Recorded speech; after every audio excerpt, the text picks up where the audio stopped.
Olá, gente, sejam bem-vindos novamente a uma nova aula do nosso curso. Aqui a gente vai falar sobre hubs, um tópico bastante importante e muito relacionado com a análise de rede, a parte de ciência de redes e com grandes aplicações em diversos problemas.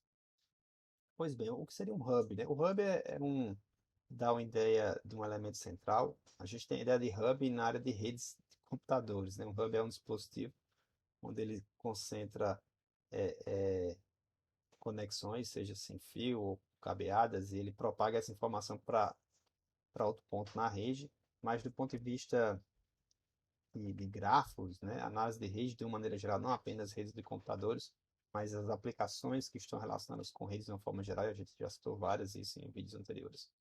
O Hub ele tem essa ideia de ser um nó centralizador, um nó onde é importante a gente, primeiramente, identificar quem são esses nós, quem são esses vértices, e também entender que características esse nó tem. É como se fosse entender, por exemplo, características relacionadas com uma celebridade em uma rede social, ou então um ponto mais importante em uma rede de DNAs, ou então um autor mais importante em uma rede de autoria de artigos científicos ou diversas outras aplicações.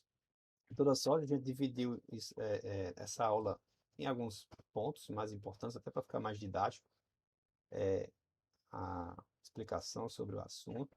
Vocês vão ter um notebook onde vocês podem aí reproduzir todas as imagens, todas as figuras que a gente vai mostrar aqui nos slides. Isso é bem interessante, porque vocês vão ver que essas figuras, na verdade, são genéricas.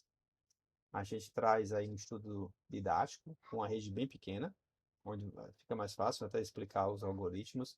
Depois a gente traz uma rede um pouco maior, onde vocês conseguem extrapolar as análises nessa rede menor para uma rede um pouco mais completa.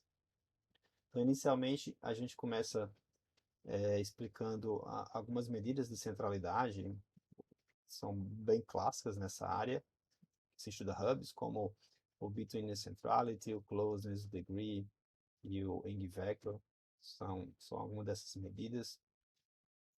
Depois a gente vê como explorar essas medidas do ponto de vista mais estatístico, porque quando uma rede ela fica muito grande, apenas desenhando a rede não é mais suficiente para tentarmos entender como essa rede se comporta. Então, explorar aspectos estatísticos é importante. E, por fim, a gente vai ver a questão do core decomposition, né, que é uma forma de a gente entender como a rede está estruturada em camadas. Essas camadas elas funcionam como um tipo de comunidade. A gente ainda não pode definir isso especificamente de maneira formal como comunidade, mas não deixa de ser, fazendo analogia com uma cebola, digamos assim. Quando a gente já descasca na cebola, primeiro tira uma camada, depois outra e outra, até chegar no núcleo da cebola. Da mesma forma, a gente pode chegar no núcleo da rede.